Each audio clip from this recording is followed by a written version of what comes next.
এ পৃথিবীতে ভালো মানুষ সবাই চায়, কিন্তু মানুষের ভালো কেউ চায় না। বেশি চালাক মানুষের একটাই সমস্যা, তারা সব বোঝে, কিন্তু আপনি যে তার চালাকি বোঝেন সেটা তারা বুঝতে পারে না। জীবনের বোঝা বইতে গিয়ে বুঝলাম, এর চেয়ে স্কুল ব্যাগটা অনেক হালকা ছিল। ভালো মানুষদের কেউ ভালোবাসে না, সবাই শুধু ব্যবহার করে। লোকের কাছে তারাই সব থেকে বেশি খারাপ হয়, যারা সব সময় মুখের উপর উচিত কথা বলতে ভালোবাসে। চাকরি যতই বড় হোক না কেন, স্বাধীনতা অন্যের হাতে। আর ব্যবসা যতই ছোট হোক না কেন, স্বাধীনতা নিজের হাতে। তুমি নিজেকে ধনী লোকের সাথে তুলনা করে কষ্ট পেও না, বরং তুমি রাস্তায় পড়ে থাকা মানুষগুলোর সাথে নিজেকে তুলনা করে দেখো, তুমি তাদের থেকে 1000 গুণ ভালো আছো।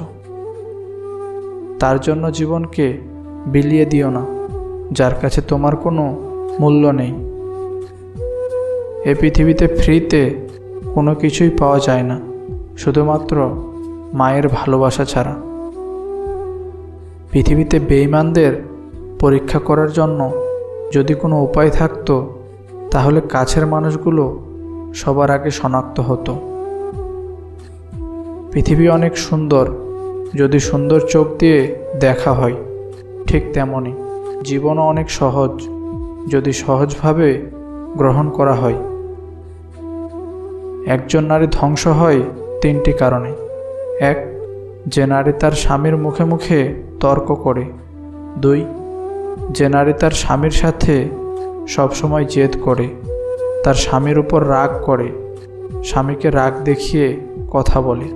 3, যে নারী তার মা বোনের কুপরামর্শে স্বামীর বাড়িতে এসে সবার সাথে ঝগড়া করে। কোনো বই ছাড়াই যে শিক্ষা পাওয়া যায় তাকেই শিক্ষা বলে।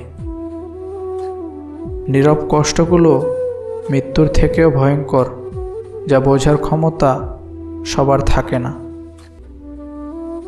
কুকুরের বাঁকা লেজ যেমন কোনোদিনও সোজা করা যায় না, ঠিক তেমনই কিছু মানুষের সাথে যতই ভালো ব্যবহার করো না কেন, তাদের কাছে কোনোদিনও ভালো হওয়া যায় না।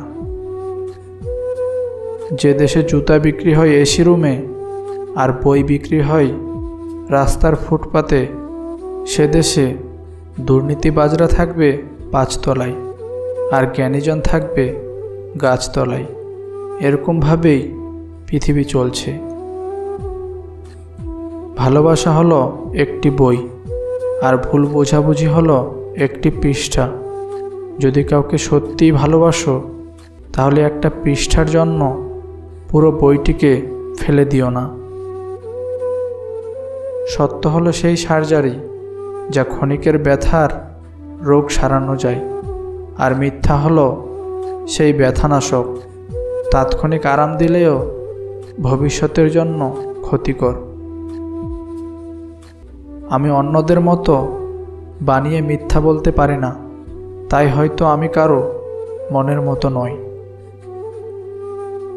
4টি বিষয়ে কখনো লজ্জা পাবেন না। 1, পুরনো পোশাক। 2, সাধারণ জীবনযাপন। 3, বৃদ্ধ বাবা মা। 4, দরিদ্র বন্ধু। স্বার্থে আঘাত লাগলে মানুষ হিংস্রতার চরম পর্যায়ে পৌঁছে যায়। মৃত লোককে হারানোর কষ্ট মানুষ হয়তো একসময় ভুলে যায়, কিন্তু জীবিত লোককে হারানোর কষ্ট মানুষ সহজে ভুলতে পারে না। বিয়ের আগে কোনো মেয়েকে যাচাই করুন এই 5টি বিষয় দেখে। 1, সে অতি লোভী কিনা। 2, অলস কিনা। 3, সে অপরিচ্ছন্ন থাকে কিনা। 4, তার পরিবার কেমন। 5, সে তার ধর্মের ব্যাপারে কতটা জ্ঞানী। প্রশংসা হজম করতে না পারলে অহংকার বেড়ে যাবে, নিন্দা হজম করতে না পারলে শত্রু বেড়ে যাবে এবং অপরের সুখ হজম করতে না পারলে তোমার কষ্ট বেড়ে যাবে। বর্তমানে অনেক সম্পর্ক নষ্ট হয়ে যাওয়ার প্রধান কারণ হলো অপরের কথা শুনে আপনজনকে সন্দেহ করা। গায়ের রং ফর্সা হলেই মানুষ সুন্দর হয় না, মানুষ সুন্দর হয় তার চরিত্রে। প্রতিষ্ঠানের বড় বড় ডিগ্রি থাকলেই মানুষ শিক্ষিত হয় না, মানুষ শিক্ষিত হয় তার মনুষ্যত্বে। ছোটবেলায় নারকেলের পাতার ঘড়িটা পারফেক্ট ছিল, না ছিল সময়ের চিন্তা আর না ছিল ঘড়ি নষ্ট হওয়ার চিন্তা। যেখানে আপনার গুরুত্ব নেই সেখানে যাওয়া বন্ধ করে দিন, সেটা কারোর বাড়ি হোক বা কারোর মন। ইচ্ছেগুলো যদি পবিত্র হয় তাহলে একদিন ঠিকই স্বপ্ন পূরণ হবে। পৃথিবীতে অনেক মানুষ আছে যারা অন্যের বড় বড় সমস্যাকে নিমিষেই সমাধান করে দেয়, কিন্তু নিজের কোনো সমস্যা হলে সে সমস্যায় আটকে যায়। ছেলেরা একটু কষ্ট পেলেই মেয়েদের ঘৃণা করে, কিন্তু একটা মেয়ে হাজার কষ্ট পেলেও একটা ছেলেকে কখনো ঘৃণা করে না। এটাই হচ্ছে মেয়েদের ভালোবাসা। কাউকে ঠকাতে না পারা মানুষগুলো জীবনে ঠকে যায়। যার প্রতি তোমার প্রেম আছে তাকে নিয়ে যদি কোনো খারাপ চিন্তা তোমার মাথায় আসে তাহলে বুঝে নিও ওটা প্রেম নয়, শুধুমাত্র আকর্ষণ।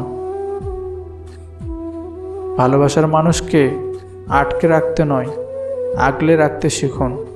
মনে রাখবেন, আটকে রাখা হয় অপরাধীকে আর আগলে রাখা হয় ভালোবাসার মানুষকে। মানুষ বড়ই আজব প্রাণী। ডুবে গেলে জলকে দোষ দেয়, হোঁচট খেলে পাথরকে দোষ দেয়, কর্মের দোষ ভাগ্যকে দেয়, কিন্তু নিজের ভুলটা কোনোদিনও দেখতে পায় না। এ পৃথিবীতে মন বোঝার মানুষের চেয়ে ভুল বোঝা মানুষের সংখ্যা অনেক বেশি। ভুল শব্দ শূন্য স্থানে বসানোর চেয়ে শূন্য থাকাই ভালো। ভুলে যাওয়াটা কঠিন বিষয় না, কঠিন বিষয় হলো ভুলে থাকার অভিনয় করাটা। মানুষ ইচ্ছে করলে অনেক কিছু মনে রাখতে পারে, কিন্তু মানুষ ইচ্ছে করলেই সব কিছু ভুলে যেতে পারে না। ভিডিওটির কথাগুলো ভালো লাগলে ভিডিওটিতে একটি লাইক দিবেন, আর চ্যানেলে নতুন হয়ে থাকলে চ্যানেলটি সাবস্ক্রাইব করে আমাকে নতুন ভিডিও ছাড়ার জন্য উৎসাহিত করবেন।